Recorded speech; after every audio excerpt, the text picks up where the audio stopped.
So Edson Barboza gets it done in one of the most gritty comebacks you'll ever see, man. He he got 10-8'd really badly in that first round. Like he got fucking knocked all over the place, got dropped, was getting beat up, was getting his head pounded into the canvas. Like I thought they were gonna stop it. Thank God Chris Tyone wasn't the judge for this fight, the referee for this fight, because he probably would have stopped it as soon as he got dropped. But Barboza, man, he toughs out that first round. I think he took like 60 something significant strikes in that first round. Like Sodiq Yusuff was going for his head, man. He was coming for his fucking head, going as hard as possible, landing the big shots. But I think maybe Sadiq Yusuff punched himself out a little bit going so hard for the finish that in the second round it was Barboza with the body attacks, hitting to the body, going body head so much in that second round. I thought he clearly won that second round. The commentators were trying to say that maybe Sadiq Yusuff won that, but I thought the second was pretty clear for Edson Barboza. I did think that first round was a 10-8 though for Sadiq Yusuff. I thought it was a clear 10-8. Michael Bisping was trying to suggest it was a 10-7, but I don't think it was a 10-7. I think that's a bit of an exaggeration there. But that second round, clear Barboza round in my opinion. Third round, arguably 10-8 for Barboza.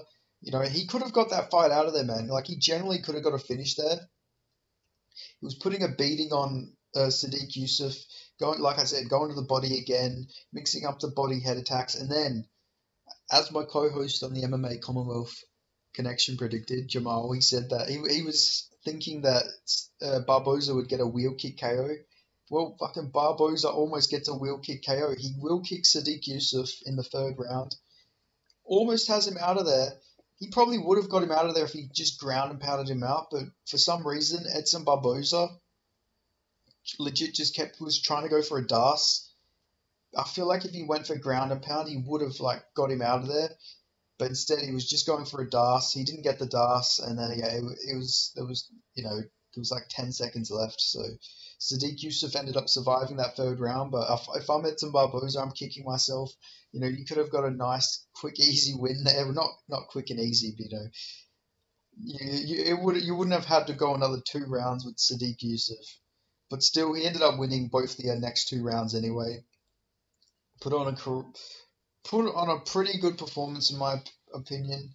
I was going to say cruisy, but not really if you count that first round. But past the first round, it was pretty cruisy. It was a cruisy performance after almost getting murdered by Sadiq Yusuff. Like Sadiq Yusuff was really trying to put him out there, and he came so close.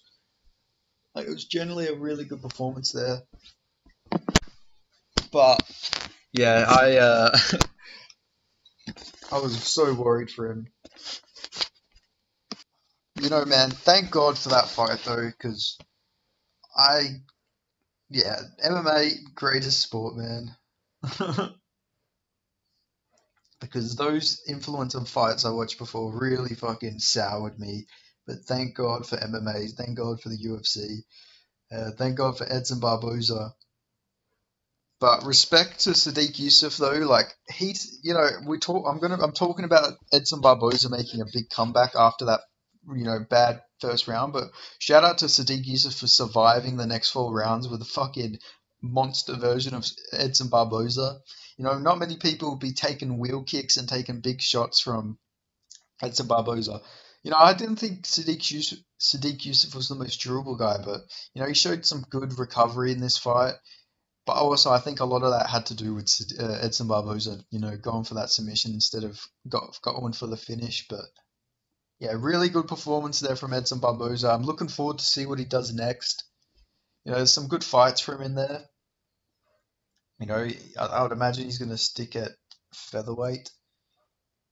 So looking at the division, beat Sadiq Yusuff. I'm pretty sure Sadiq Yusuff's like 12.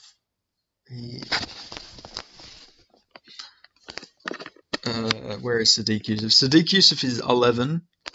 So maybe you could do Edson Barboza versus Kelvin Cater when he gets back. Or Josh Emmett. Josh Emmett's apparently going to retire soon, so maybe you could do Edson Barboza versus Josh Emmett for his retirement fight. They were scheduled against each other in the past, so maybe it'd be a good one to run back. But yeah, generally good main event here. Really fun fight. Edson Barboza still winning. You know, I've seen people on Twitter saying he looked really washed. I think he just started that first round a little bit slow, but he looked good past the first round, in my opinion. You know, he made a comeback, and now he's on a two-fight winning streak, which is good to see from Barboza. You know, after that Bryce Mitchell fight, I was like, oh fuck, it's over for Barboza.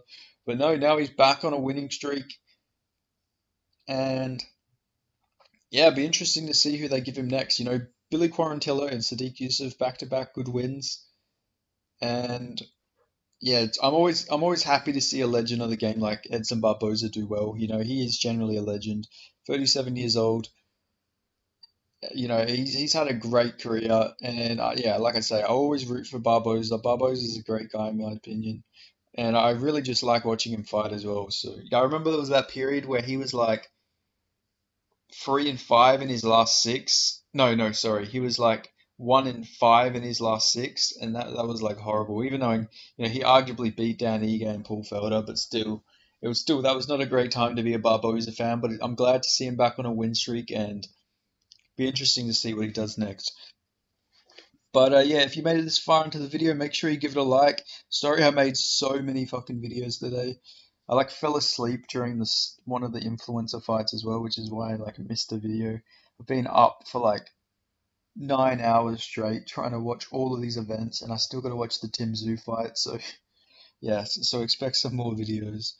But yeah, I watched so many events, so I thought why not make some videos on it. But yeah, if you like a guy who watches every fucking type of combat sports event that he can, make sure you subscribe because I watch everything. But yeah, thanks for watching. Like, comment, subscribe, and I'll see you guys in the next video.